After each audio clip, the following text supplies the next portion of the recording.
Good evening. It's great to see you all again. My name is Jeff George. I was born here in Long Branch, and I currently reside in Tinton Falls. I figured since you're all a bunch of Democrats, I would read a part of a speech from the greatest Democrat who ever lived, President John F. Kennedy.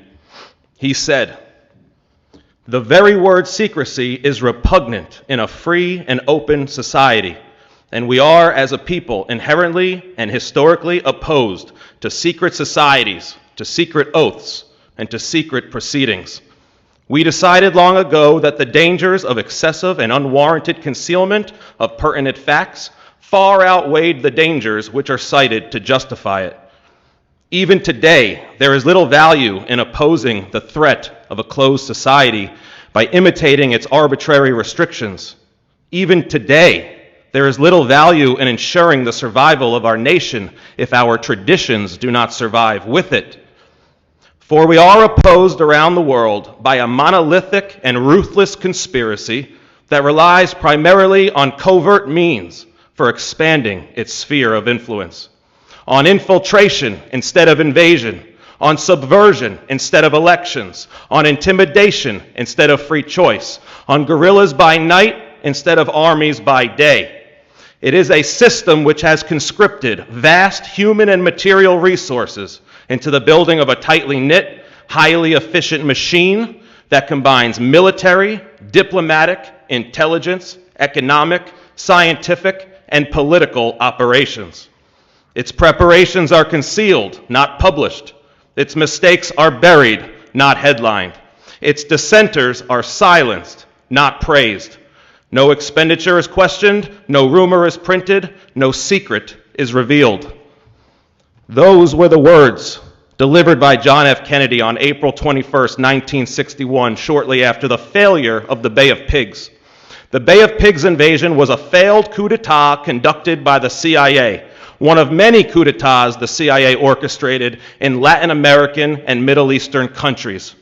JFK, just like his predecessor Dwight Eisenhower did during his 1961 farewell speech, was warning us of a grand conspiracy that infiltrates every aspect of our lives.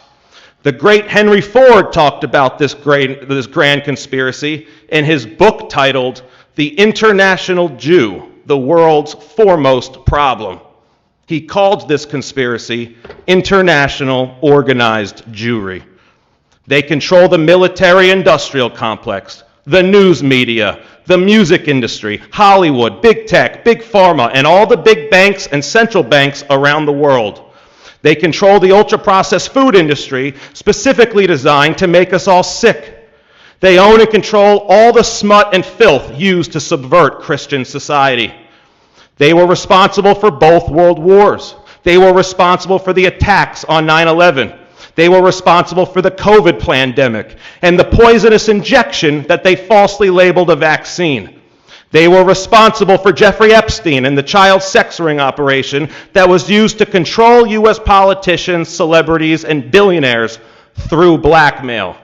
And it is more than apparent that international organized Jewry controls our Congress, our president, this council, this mayor, and the mayor's corrupt brother, Congressman Frank Pallone.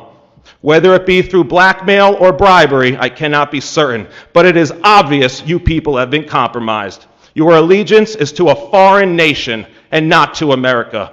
You'd rather align yourselves with Jared Kushner, who is an Israeli war criminal largely responsible for the genocide in Palestine. He has plans to redevelop and Jewify Gaza the same way he did here in Long Branch. So I'm asking for people on both sides of the political aisle to listen to the words I've spoken here tonight and go conduct your own research. JFK once said that he had complete confidence in the American people whenever they are fully informed. For our people are only destroyed for a lack of knowledge. We are Goyim, and we must put aside our petty differences and unite against our common enemy before it's too late. Thank you.